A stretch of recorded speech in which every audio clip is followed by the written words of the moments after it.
It is 7:42. Newstalk Sauga 960 Raw. Mike Richards along with David Bastl. And in particular, this show, which is nothing but round ball, which in some ways is just a reflection of, even though last night was the start of the National Hockey League, so everyone has lost their mind. I see a lot of blue out there, a lot of Leafs walking around. But the reality is, if schools were open, and they're not, but if they were, and I went into a cafeteria, I'm sure that maybe the first talk might be of, obviously, the Montreal Canadiens and the Habs. But you're going to find almost 50%, as much as they would acknowledge that that was a big thing, they're probably, in a normal year, they'll immediately start talking about basketball. They'll start talking about basketball, and not just pros. In the day, it was just talk about pro. And then there'd be a small group of guys who would know about NCAA basketball. Well, now this is different. Not only are they talking about high school, not only talking about prep school, both here in Canada and south of the border. The knowledge of basketball and its culture within this country is massive. In fact, I would challenge most of the urban centers in Canada. I mean, all cities, including Calgary, including some of those Western cities. Basketball might be the first thing that those kids in high school start talking about. And people say, no way, not over Flames, not over Oilers. Well, I'd like to see that experiment. If it's not, it's definitely 50-50. Because those kids now see a future in basketball that never existed beforehand. And a big part of that was North Pole Hoops with Elias and Tarek doing such an amazing job cultivating and literally promoting the understanding of grassroots basketball.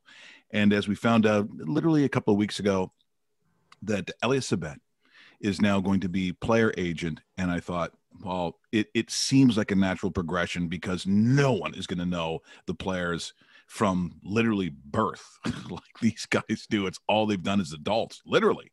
And so now Elias joins us right here now. First of all, my brother, congratulations. This was a long time. This is not one of these overnight things, unless people are saying, hey, what a great thing this guy's fallen into.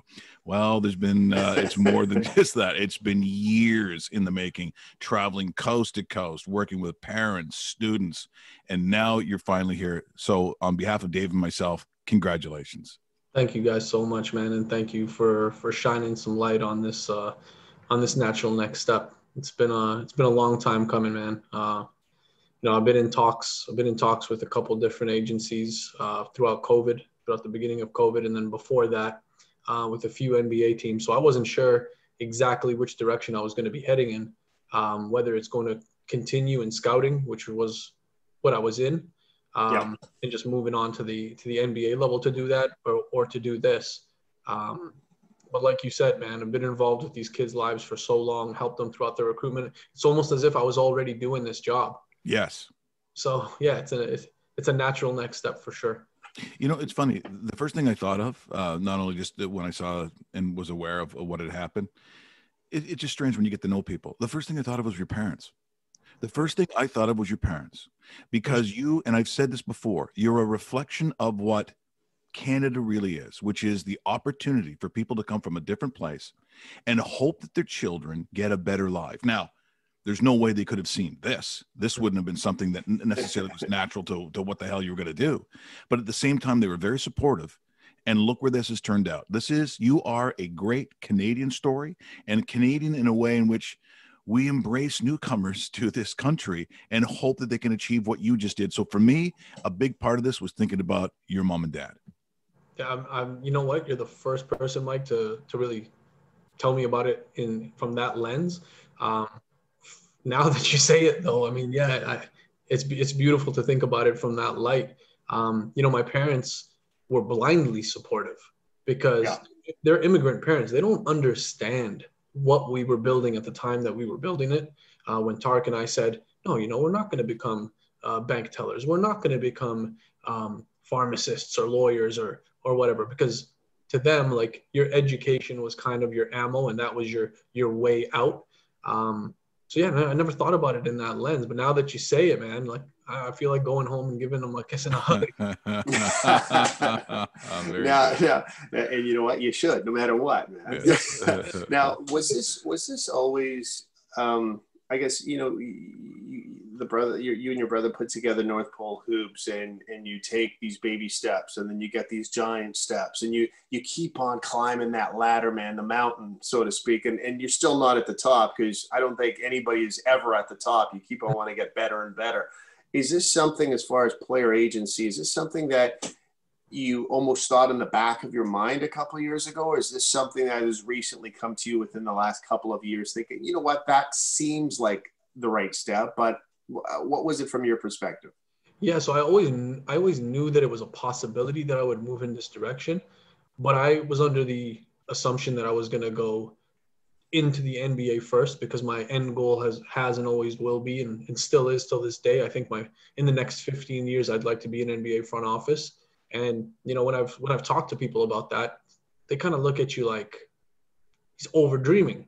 Yeah. And they said the same thing. Like, I remember 10 years ago, 15 years ago, talking to people that were involved in the national team, talking to people that were at the Canadian university level as coaches. And we told them about this North Pole Hoops dream. And they were just like, I think you guys are trying to handle too much. Or, you know, I don't think you guys know what you're in for.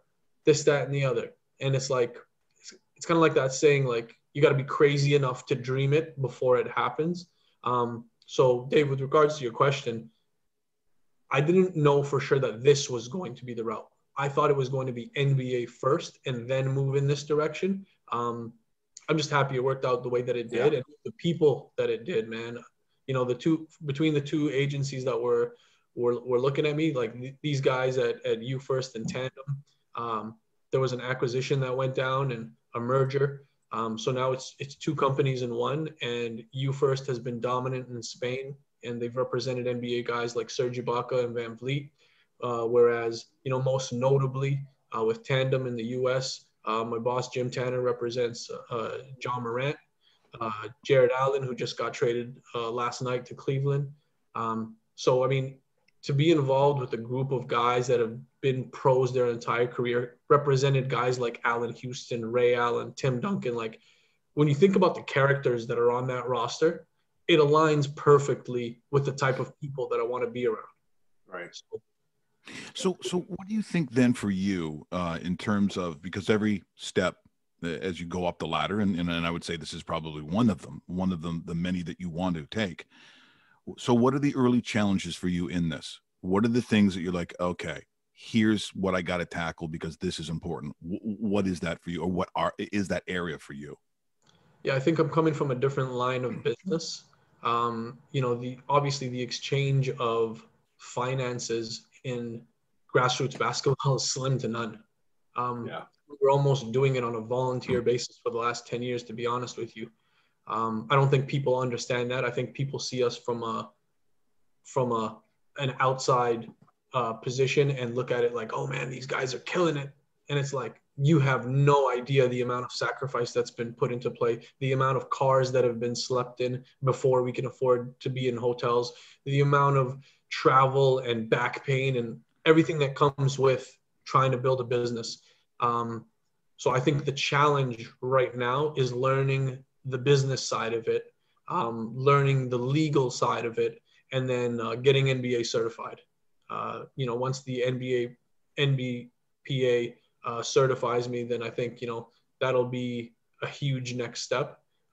Right now I'm recruiting talent to manage their careers alongside my bosses. So, I mean, learning the business, I think, to answer your question, learning the business from an inside legal perspective would be the next step. Yeah.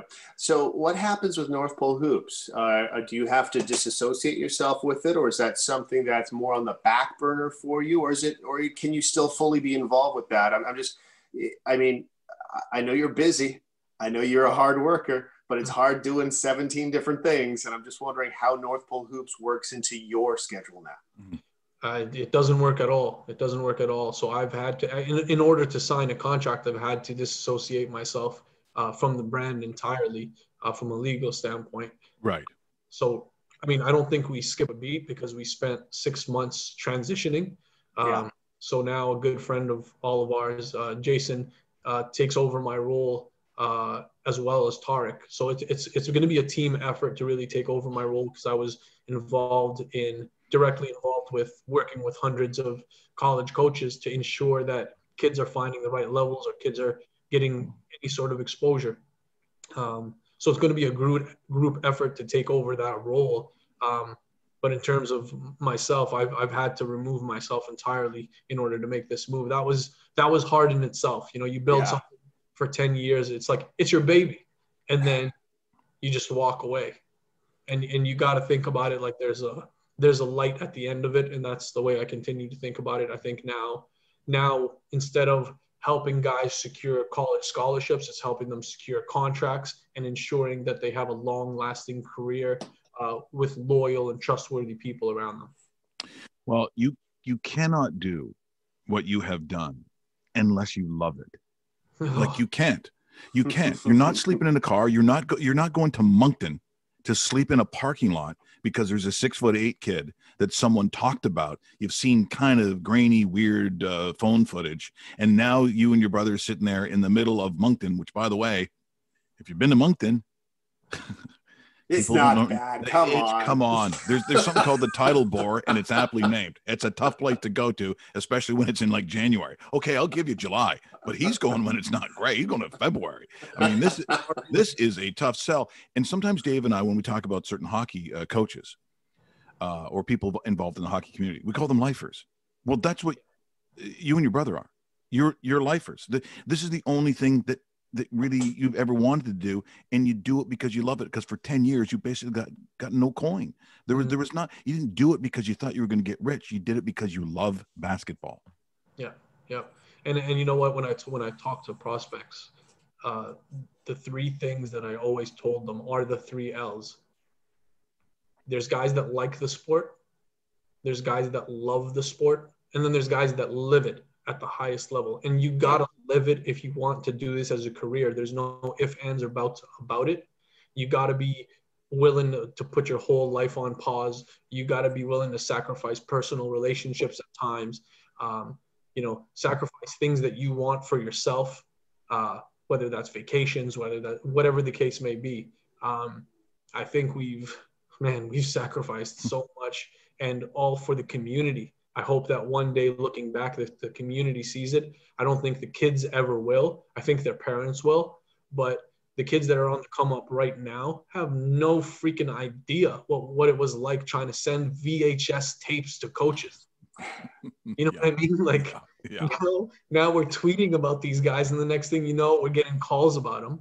Like, they have no idea what it took to build a network of people and then to build trust. For example, if Jason now tweets about someone, or at the time when I was with North Pole Hoops, if I tweeted about someone or sent out a video to someone, well, they're calling right away now.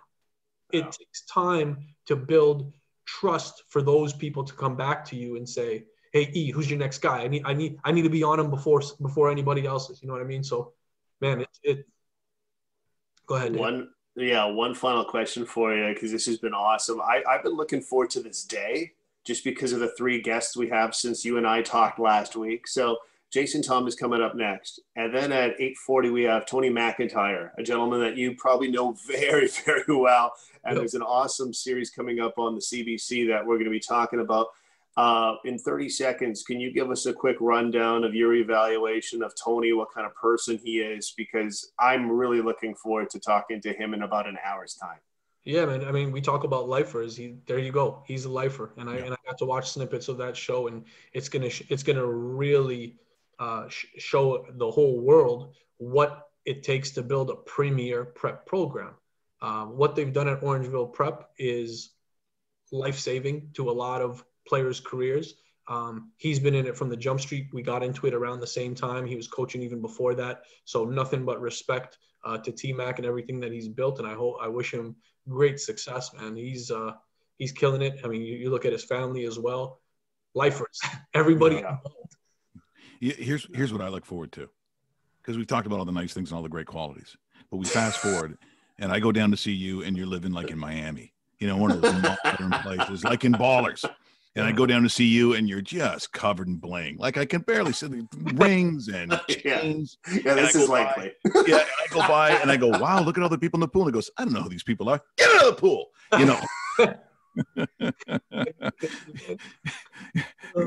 Girls coming up, you're like, get daddy a drink. Stop staring at me. Hey, you got my fiance in the background, Mike. Yeah. Exactly. Brother, I am so happy. Yeah, that's right. That's right. You well, look, we'll keep in close touch with you because we just so thrilled for your career, so thrilled for the family, and really thrilled for what this also does for Canadian basketball, because all of a sudden you've got a homegrown guy now handling communication with NBA teams, owners, and general managers. I mean, we've never really had a pipeline like this, and it's taken so long. Yeah. And now it's here. I'm telling you, people don't understand how big this is. They're going to, but this is just massive. And on behalf of, again, all the, like my dad, who's a longtime basketball coach, and anyone who has spent those times in those gyms coast to coast in this country, the big schools, the small schools, the little towns, we're all thrilled for you and wish you nothing but the best. And hopefully we'll talk to you again real soon. Thank you guys so much for everything that you do, man, for spreading the word, for showing love, for just keeping it real at all times, man. You guys are the realest on the video, man. I appreciate you guys. That's right. Take care, Elias. We'll talk to you soon. Thank you. Great words from Elias Sbiet as we just talk about his newest foray, which is a player agent, and it was coming. We're just so thrilled for him. Oh, yeah. Absolutely. And another great thing for Canadian basketball. We'll talk more with Jason, Thom, and Tony MacIntyre at 8:40. This is a jam-packed show with, if you want to know about the culture of Canadian basketball, this is the show you should be listening to and watching when you get the chance. It is 8:11 Newstalk Sauga 960 Raw. Mike Richards along with David Bastl. As we mentioned, Tony MacIntyre.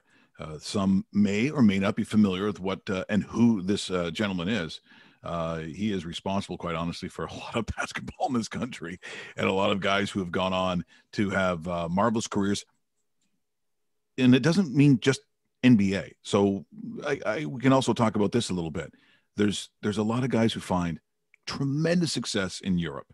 All of this leads to, again, the lifeblood for a national program, which is why every single time, and we're going to talk to Jason, Thom in just a second, when we have the Mike Morreale's on, when we have Elias Sbiet or Tarek or any of these guys on, what they are talking about is this complete, almost I talk about trajectory a lot of times in sport and in life. Basketball is almost, in terms of its cultural in Canada, is almost pin high, straight up in the air, not 45-degree angle. That was maybe 10 years ago, 20 years ago. Now it's almost straight up in the air as it skyrockets. And I mean, just take a look around. NBA rosters with not only Canadians on them, some of them are their stars. NCAA, some of their biggest stars are from Canada. So 30 years ago, it was great when I heard a name announced. I'm like, oh my God, they get to play for Syracuse. Oh, I can't believe they're on Kentucky. But now, not only are the stars at Kentucky, they could be your number one draft pick. That's the difference. And it's taken a lot of pain and a lot of sacrifice. Someone who knows all about that is our good friend Jason, Thom, who joins us here this morning. Good morning, Jay. Good morning, guys. I have to say, I'm impressed that the day after I think the NHL started last night, you got 3 basketball people on here this morning. And I think that shows. It's an awesome produced show. I can't say enough about how great. No, I'm just saying, like, it's not think outside the box. And no, I mean, really, it shows that you guys understanding kind of what's happening right now, and I think it goes to show, like you had just said, Mike, where we're at with basketball. But I think at the same time, people like yourselves understanding like the importance of kind of getting the message out as well. Well, the one thing that I just said is Elias, who I guess goes by E, which is cool because it completely reminds me of what's the show? All of a sudden, I'm drawing a blank. Turtle. Yeah, I know I'm blanking as well, but it's really in the morning for me. There we go. Thank you. Starts with an E as well. The fact that you can say E is just outstanding. But I said somewhere, and even though it might not be aware of it now, there's a 10 or 11 or 12-year-old kid in PEI or Red Deer who doesn't understand that the man that we just had on might completely change his life and the lives of others of that age group who have no idea at some point they might be playing pro basketball, and it will funnel down. If it's not him personally, it will be that tree that they talk about, and he will be at the top of that pinnacle, and it will funnel on down. I don't know if people really quite understand, if they're not basketball people, how big a moment this actually was, which means him moving to that means something for you that he mentioned. So why don't you tell people listening here this morning what your role is now with North Pole Hoops? Yeah, I mean, I'm gonna be moving into Elias's role. Elias was a one-man show with what he did with scouting with basketball in Canada, and I think when it became obvious that he was going to have these opportunities at the next level, we needed to look around to understand what we were going to do. And Tarek, who's runs the show over there, but I know is a team effort. He just said there was no one else that we could look to kind of take over the scouting service and everything that comes with it, rather than myself. And the first thing I said, I was like, well, I'm not gonna be able to do this alone. Like, nobody can fill the shoes that Elias did for the last, 8 to 10 years, going coast to coast across Canada to be able to kind of find hidden gems across Canada. And I just said the only way I can do this is if I have a team, if we can revamp it, if we can totally change the way scouting is done in Canada. And that's what we're doing right now. And we're finding, through our contacts, through the people that we know across Canada, being able to put together a network that we already have, really, of people to try to find the next young Canadian basketball stars coming out of this country, and then kind of, revamping it on the back end and really understanding, because we do understand what you need to look for basketball players. I mean, we talk about Jamal Murray all the different times, and, he's someone who went to Athlete Institute, Orangeville Prep with Tony MacIntyre in his last couple of years up there as well. But he's somebody at the age of 15 that Elias, connected with in Kitchener, and we need to find more guys like that. And I by no means think that I'm going to be able to travel across Canada and just find guys in small little gyms. It's just, we need to think of a different way of doing things now. We need to expand the same way the sport has expanded. And that's what I'm hoping of doing with our great team at North Pole Hoops. And you said there's always young guys that are going to come up, and we have people reach out all the time who want to be involved in basketball. And once we explain to them what it means to be involved in basketball, and it's still very much a passion project, you're not coming in, it's like, okay, well, here you go, sir, here's your base salary of $50,000, and here's your benefits package, and here's your stock options as well. Like, that's not where the sport is at in Canada. We're still building the industry, but it is important to build the industry to be able to keep up with the sport at all the different levels. And that's kind of where we're at. And I'm excited to add to my skill set in the sport of basketball in Canada. And like I've said to you guys a million times before, whether it be play-by-play for CEBL, play-by-play for G League, any involvement I can have, I just want to push the sport forward, and that's where I'm at. And this is just another thing that I'm going to add to it. And I'm looking forward to helping the next generation of Canadian basketball players. Well, they couldn't have a better guy running things and at least helping out and doing his part. So for the most part, Jay, for the last little bit then, so have you been kind of, in the war room, so to speak, kind of remodeling things and how you kind of see things fit and because you're going coast to coast, and this isn't a drivable country. It's not. I know some people may think that, but no, it really isn't, no matter where you live too. But for the most part, is it just kind of you're sitting down and you're kind of figuring out how you're going to make sure everybody from Victoria to the furthest maritime city that has the potential of basketball and up north and right to the border kind of thing, and how you're going to cover it properly. Yeah, I mean, where we're at right now, it's kind of two major points. It's education and just connecting the dots across the nation, right? It's just talking to all these people who we know. Elias, Tarek, and myself have, a community of people that we know, and they're actually different people as well, which is very interesting. So when you bring all of us together, we cover a lot of different bases, and I think it's understanding what we're doing with this service, and really it is like we're servicing the athletes, and we're servicing post-secondary institutions, both in Canada, CCA level, university level, and then the NCAA, and then you're talking JUCO as well this year. But it's education. So it's like, we do video calls. I mean, by end of tomorrow will be 3 different Ivy Leagues that we were on calls with, and it's understanding the Ivy League, understanding they don't have full scholarship rides, right? But they do have, different things that you can get to be able to get to that next level. But then understanding the Southland Conference, the Northeast Conference. And I know, Mike's sitting down there just twiddling his fingers talking about all these schools that, like, he knows,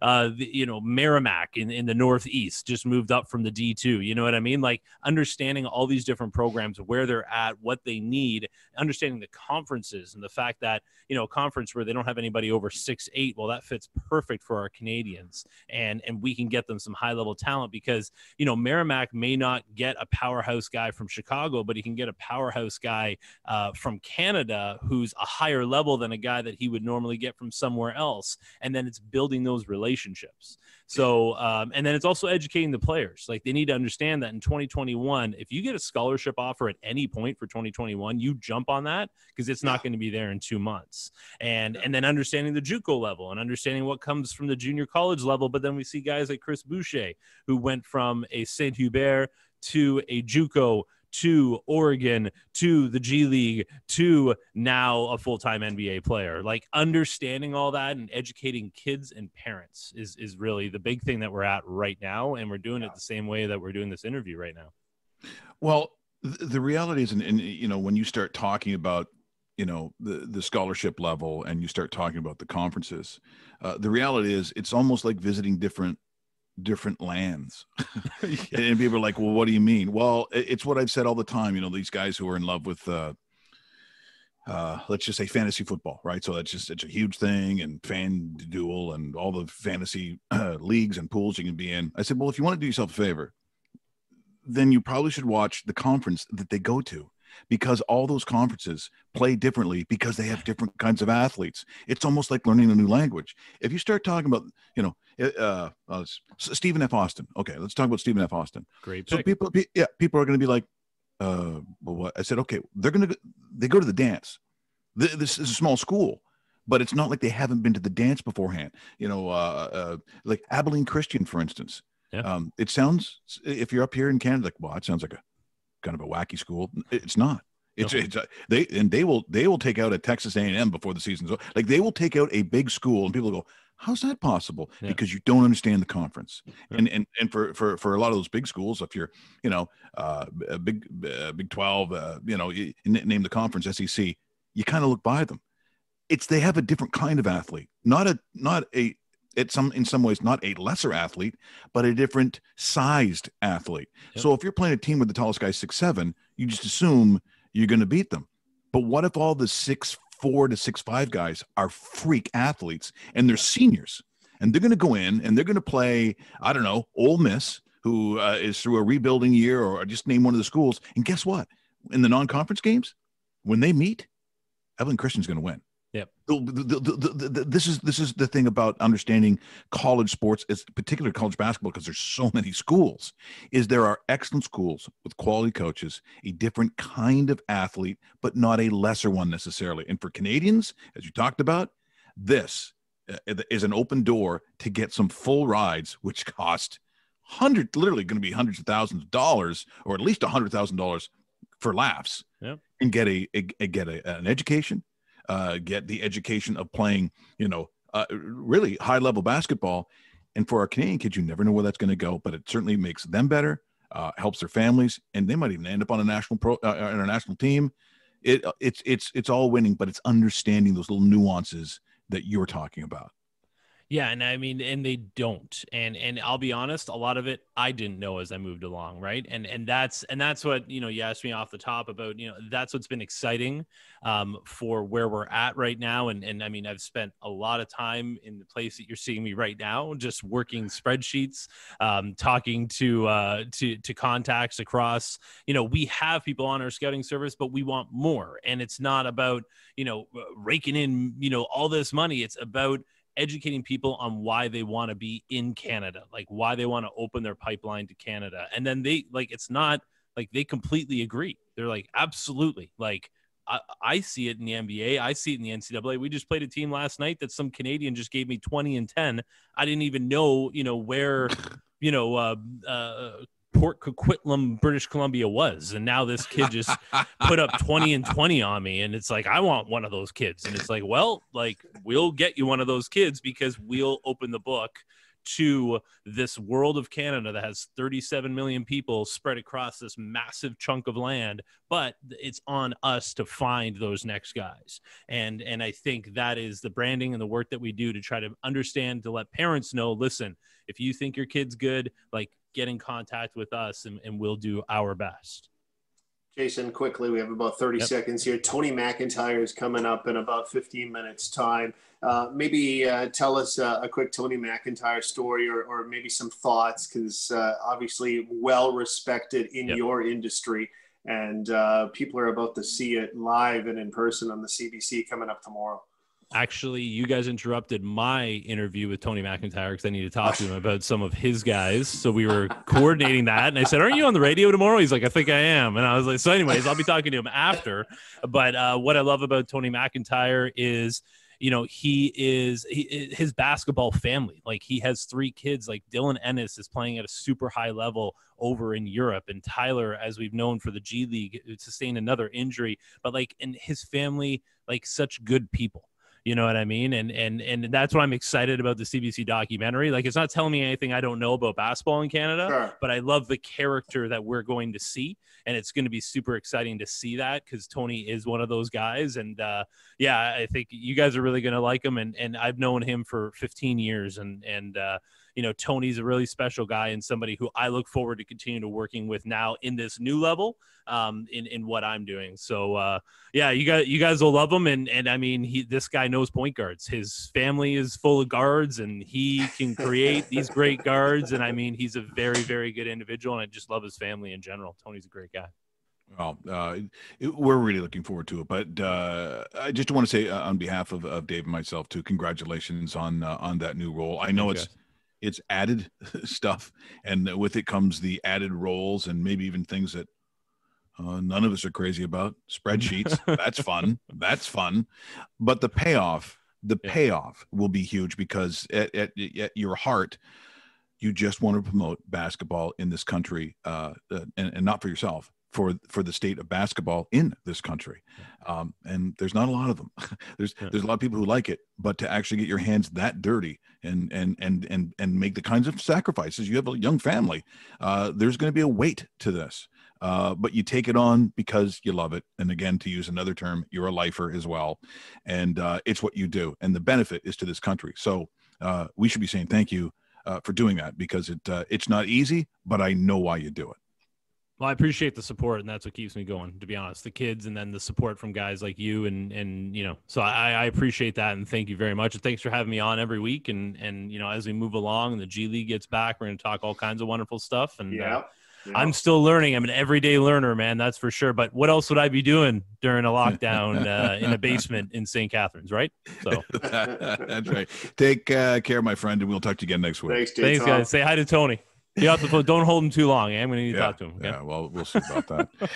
It is Jason Thom, as it is every Thursday. As you mentioned, Tony MacIntyre coming up in about 12 minutes times here.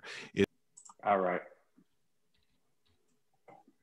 It is 8:40, Newstalk Sauga 960 Raw. Mike Richards, along with David Bastl, as we have been covering a lot of what has happened in this country with Canadian basketball. There were, I guess, years gone by, and as we are going to talk to Tony MacIntyre in just a second.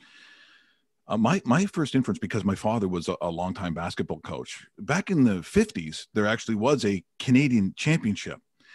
And so when he watched Hoosiers, he actually, when the championship was in Montreal, measured that basketball, because the young Mennonites from Stouffville, Ontario, that he had put together, not unlike Hoosiers, in the gym that he had helped build, they were terrified of everything.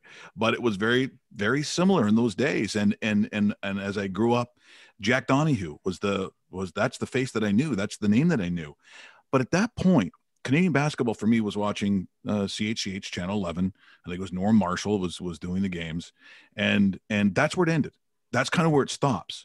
And then you kind of fast forward a little bit, and Leo Routens, a kid from St. Mike's, and I had to look at it twice. Oh no, it says he's going to Syracuse. He's Jim Boeheim. That can't be right. And now you look from that line in the sand to where our kids are going now, specifically because of people like Tony MacIntyre, where not only can he just quote unquote making the team and getting the jacket, which was probably what happened in the late 70s, to being the best player on the team, to maybe being the best player in all of NCAA basketball. It is just incredible. And a part of that is going to be focused on when you talk about the CBC series, Anyone's Game, which will be so heavily watched, certainly will be in a lot of households. And Tony MacIntyre, the reason for it, the Orangeville Prep team, the Athlete Institute, and it has become the pinnacle of basketball, maybe in the entire country, because the names that come from it, oh, you know who they are. And so right now, because of that, let's go to Tony MacIntyre. Thanks, Coach, so much for joining us here this morning.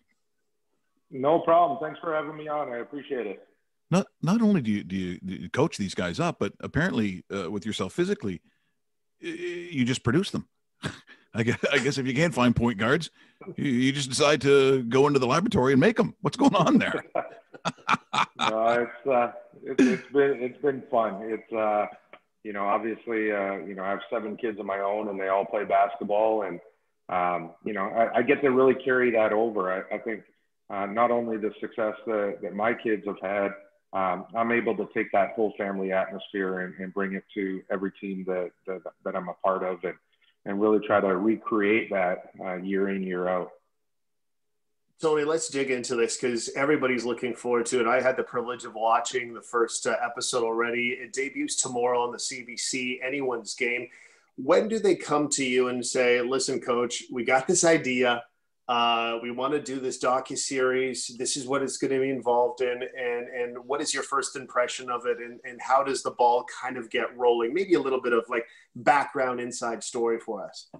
Well, honestly, it was kind of a dream when we started. Back in 2012, 2013, we started to kind of just document a little bit of what was happening with us at Orangeville Prep. And Kyle McCutcheon, who at the time was pretty young and ambitious, and not that he's old now, but he started filming stuff for us and making like these little demo reels and highlight videos and small short stories. So we had this, kind of cooking up from back then in terms of like, hey, we want to be able to do something with this. I think we're onto something here. So we had that, and then he started really pitching it, and CBC was interested, and Peter Sussman got involved, and the ball started really rolling, and they came back and said, hey, we got year 1 done, and let's get going. So we started filming Anyone's Game last year, September, all the way through the season, and it was like complete access, open access. They traveled with us. They were in hotels and games, in locker rooms, and on planes, wherever we were, they were, and it became really just a integrated part of our team at that point. Well, Tony, I've always been very curious when you talk about Orangeville Prep, which people, certainly the high school level, pretty much anyone in the country know exactly what I'm talking about. But there was a time when I first found out about it all those years ago, I thought, are you sure Orangeville? I don't know how much basketball is going to be coming out of Orangeville. It seemed, considering the basketball that was happening, where there was, all the schools that would go to OFSA from basically downtown Toronto to the bigger schools in Ottawa and Hamilton. How does that school come to get what it has now? Where did this start? Because someone must have thought, you know what, we could probably do a prep school, but how does Orangeville get the gig? Well, I think it was a series of a lot of things coming together, and it obviously started with the Tipping family, who built the facility in Orangeville, and they really had a belief that was like their central location or center location for what they wanted as a family. And then for us, when Jesse came and started talking to me about coming up to Orangeville and trying to get this thing really going, it became really a thing where it's like the options were send all the kids to the States, which at the time was right. The big thing to do. Was you really had to leave to make it. And my kids did the same thing. My kids left the country and went to the States and to try to chase that dream of getting a scholarship. And one of the reasons that was really close, near and dear to my heart, and also with the Tipping family, their kids left and went to the States as well. They played basketball as well. So we all have this common theme that, like, hey, we had to send our kids away. And as a father, when you send your kids away, you kind of feel like you're raising them over the phone. You know, you see them once or twice a year. And it was like, that was the passion that kind of combined us together to say, like, hey, we could create something that's so special, give them a better schedule, better opportunity, but they could live somewhat of a more normal lifestyle of going home on weekends. Their family could come watch them play, come watch them practice, work out any single day of the week. And so, you know, I looked at Orangeville the exact same way at the beginning, like, man, that's out there. And now that I've been out there, you know, for several years, it's like we're far enough away that no one bothers anyone, and we're close enough that we could go bother everyone. And, you know, that's how we look at it. It's like, hey, we could go into the city, get our job done, play, and we could get back out there and the lights aren't on, and let's go. Let's train, let's work out, and let's get better every single day without any of the distractions of the bigger city. Do you find it weird, Tony, that because we're talking about Orangeville Prep and people listening are like, yeah, we're familiar with this, but it's really only been around for 10 years. And what you've accomplished in 10 years, you'd think from an outsider, because we are streaming live across Canada right now, that, oh, maybe this prep school has been around for 50 years because they seem so well established and so forth. But, you know, we're days into 2021 and you guys are celebrating a decade. I mean, it's quite remarkable considering where we started and where we are right now. Yeah, no, definitely. I think, you know, I always look at it, it's been 10 years, but in reality, you're kind of looking at, you know, a 6 or 7 year gap here where, you know, those guys came in as freshmen. They came in grade 9, and you had that 3 or 4 years that kind of started it. And, you know, so for us, it was really, you know, I think it's really special. You know, Jesse, when we sat down and we talked, it was like, hey, I want to get a person a scholarship. That was kind of the plan, is let's start with one. I just want someone from my academy to be able to go away on scholarship and get a free education. And I kind of chuckled like, all right, this is easy. So we just got right at it. And, you know, the first year, I think we had 7. And then every year we're averaging, you know, between 7 and 10 per year now ever since. So for us, it's, you know, I think we have a path. We understand what it takes. And I think we got enough connections that if the kids work hard and they're talented and they stay on that path academically and athletically, there's a good chance that they could reach their goal of being able to play basketball after high school. And that should be any high school basketball player's dream, is just have an opportunity to continue playing when you're done high school. Well, and as I said, you know, when we talked to Elias just moments ago, I said, you know, the progression of where this has gone in Canada, I said, there's probably a 10, 11 or 12-year-old out there somewhere in PEI or as you would know, Rocky Mountain House. maybe they're up there. Maybe they're going to Red Deer. Who knows? This is going to have such a huge impact on his life. He just doesn't know it yet. And in Canada, to me, that's the excitement about how it all also feeds in to our national program. Because as much as I said, I don't know, maybe 5 years ago, 10 years ago, at some point, I'm not going to be surprised if Canada wins a gold medal in the Olympics. And they'll probably almost all be NBA players, if not high-end European players or European leagues, because that's where this is all pointed to. That's where this is all going. And I look at guys who probably wish they were a little delayed I mean, I look at the Beckering brothers, for instance, you know, that, you know, and Ross, they end up going out to like Eastern Washington because that's what you had to do. You really didn't have another choice unless to do that. But now there are choices. Orangeville has allowed that there be choices. And if you're, for instance, a Jamal Murray, when people look at what he did and, you know, it's not a surprise to you. I don't think it's a surprise to people who saw him from those early stages.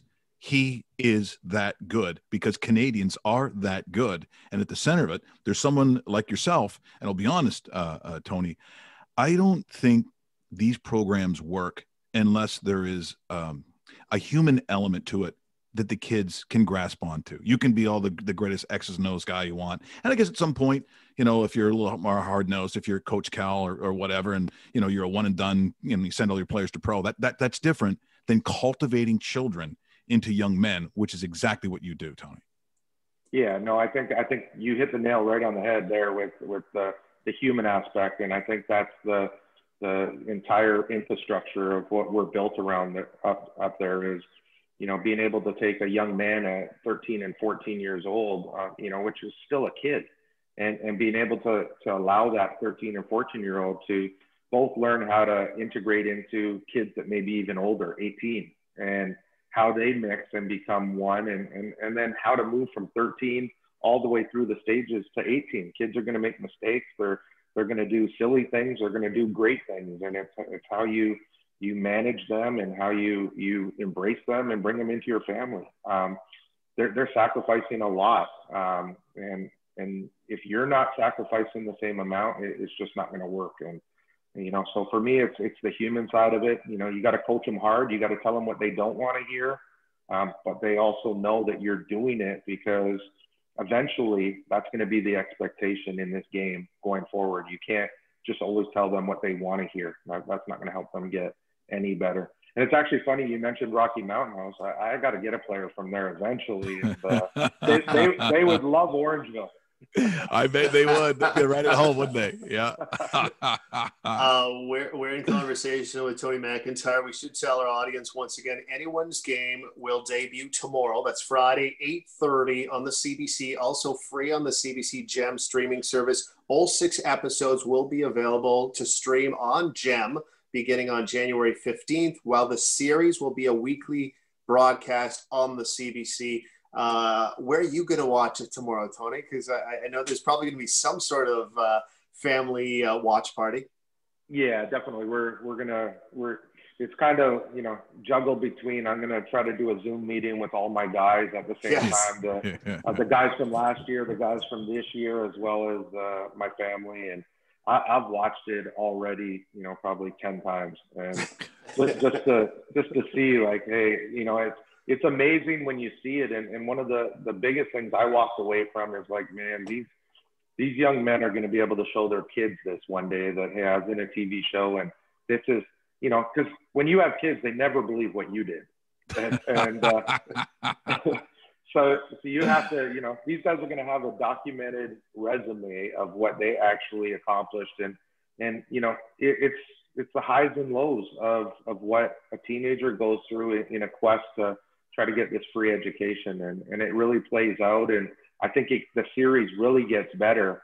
You know, episode 1 is kind of just getting to know things. 2 is getting to know kind of the players. And then 3, 4, 5, 6 is like, there's some, you know, some game drama in there. There's some, you know, internal conflict that we have to work through. And then it's just really like the emotions of like how close and how much these guys really love each other and really look at each other as a family and brothers are. And, you know, I've watched it, like I said, 10 times. And, you know, by episode 6, I'm like, okay, I've seen something different. And, you know, it chokes you up at the end. So it's good. So are you telling us, Coach, you know, you have the acting bug? Did you start looking at the camera and start giving us William Shatner going, we've got to try harder?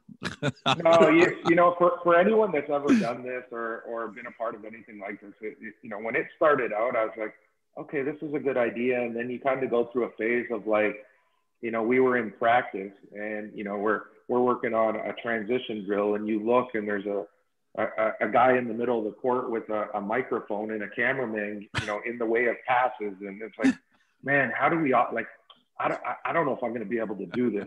You know, you're in a timeout and like they're trying to get their boom in there to listen to the timeout, and it's hitting you. It's like, come on, man.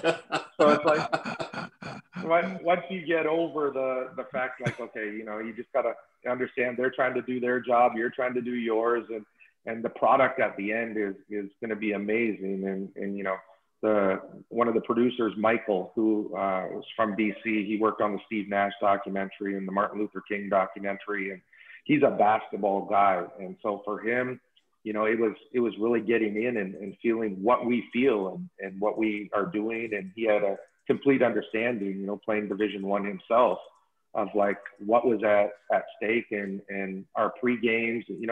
I by the end of it, I felt like he was just a big dude on the team too. So it was pretty amazing that we got to work with a whole bunch of basketball people and people that loved basketball. Well, I just think it's fabulous. The whole thing together is remarkable, and I think again it's a reflection of where basketball is in this country, and it will be so heavily watched. I think there's a lot of people looking forward to it, and I think a lot of parents. I think this is going to be one of these things where a lot of parents are going to take a look at it and go, you know what, Tom's been talking a lot about, or Sally's been talking. Tom and Sally, there's a lot of names these days, but they're sitting there. They kind of want to play basketball. I think this helps. I think this actually is going to be something. And again, it goes back to who we are as Canadians, where it's not just going for the jacket anymore. It's going to actually be a winner, to be the best that you can be. Ken Reed, I remember talking to him years ago. I said, so who was your inspiration? He goes, Nancy Green. I go, Nancy Green was. Why? Because she won. That's the difference. That's how Canada thinks now. We're no longer participants. We want to win the whole thing. And you're a big part of that, Tony. But you also, you do it with a sense of humility. You do it with a sense of humanity, which your athletes show when they move on, whether they go pro or not. This is the cultivation of the human being. This is the part that's not necessarily going to the NBA, because it's all important. It all makes our country better. So on behalf of Dave and myself, and basically all parents who hope that our kids go on to be happier and better people, I thank you very much for that, Tony. No, thank you. I appreciate it, and I love it. And, I grew up playing hockey and basketball, and I had amazing coaches growing up that, I looked at as father figures. And, that was the reason I started coaching, and the reason I wanted to give back was because, I grew up, without my father, and I wanted to make sure that everybody got to experience the amazing coaches that I had. I wanted to try to be half that to people moving forward. So I appreciate that and love doing what I do. Well, you certainly have. It's certainly the proof is in the pudding, as they say. Thanks so much for this morning. Been absolutely fabulous. Looking forward to the series, and best of luck moving forward. Thank you, guys. Appreciate it. Have a great day.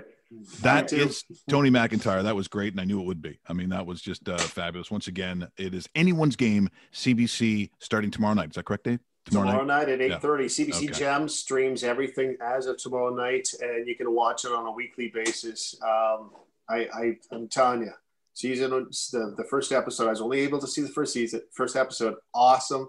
I'm hungry for more. When you watch Netflix and you go, okay, I'm going to watch the first 6. It's like, that's what I want to do on CBC Gem tomorrow. Yeah. So but we don't want Tony being like the Tiger King, and he shows up next, and that's where he draws the line. Okay, we better quickly do traffic and then get the hell out, because I know we're really late.